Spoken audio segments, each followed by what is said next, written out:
દોસ્તો, તાજેતરમાં ખેતી મદદનીશની એક બહુ મોટી ભરતીની જાહેરાત થઈ અને વિદ્યાર્થીઓ ટેન્શનમાં છે કે સાહેબ આની તૈયારી ક્યાંથી કરવી અને કેવું કેવું આમાં પૂછાય છે. હે આ બધા તમારા પ્રશ્ન છે, પણ ચિંતા કરવાની જરૂર નથી, કેમ કે પ્રાજેસ્મો ફાઉન્ડેશન લઈને આવ્યું છે ખેતી મદદનીશની એક સ્પેશિયલ બેચ. આ સ્પેશિયલ બેચ 8 જુલાઈથી શરૂ થવાની છે. કઈ તારીખથી?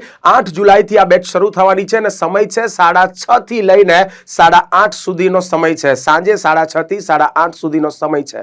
અને આ બેચની અંદર ઓફલાઈન ઓનલાઈન બંનેમાં તમે જોડાઈ શકો છો. ઓફલાઈન આવવું હોય તો ઓફલાઈન અને ઓનલાઈન આવવું હોય તો ઓનલાઈન. બંનેની ફીસ તમને સ્ક્રીન ઉપર દેખાતી હશે. બસ આવો એક નજીવો એમાં ફરક છે. વિશેષતા ઘણી છે ભાઈ આ બેચની, કેમ કે જે તે વિષયના અનુભવી ફેકલ્ટીઓ દ્વારા જ અહીંયા લેક્ચર લેવામાં આવશે. ખેતી મદદનીશને લગતા જેટલા પણ જે એના વિષયો છે, જે એના સ્પેશિયલાઇઝ કેટલાક ટોપિક મૂકેલા છે, તો એના જ જે સ્પેશિયલ નિષ્ણાંત ફેકલ્ટીઓ છે એ અહીંયા તમને ભણાવવા માટે આવશે. મેથ્સ રીઝનિંગના તમને એક યોગ્ય લેક્ચરો મળશે. દર અઠવાડિયે તમારી માટે ડાઉટ સોલ્વિંગ સેશન પણ અહીંયા આગળ રાખવામાં આવશે. અને આ સિવાયની બીજી કેટલી વિશેષતાઓ જે તમને સ્ક્રીન ઉપર દેખાઈ રહી છે, આ તમામ વિશેષતાઓ તમને મળશે. તો આ બેચમાં જો જોડાવવું હોય તો નીચે સ્ક્રીન ઉપર તમને જે નંબર દેખાઈ રહ્યો છે એના ઉપર કોલ કરો અને વધુ માહિતી મેળવો.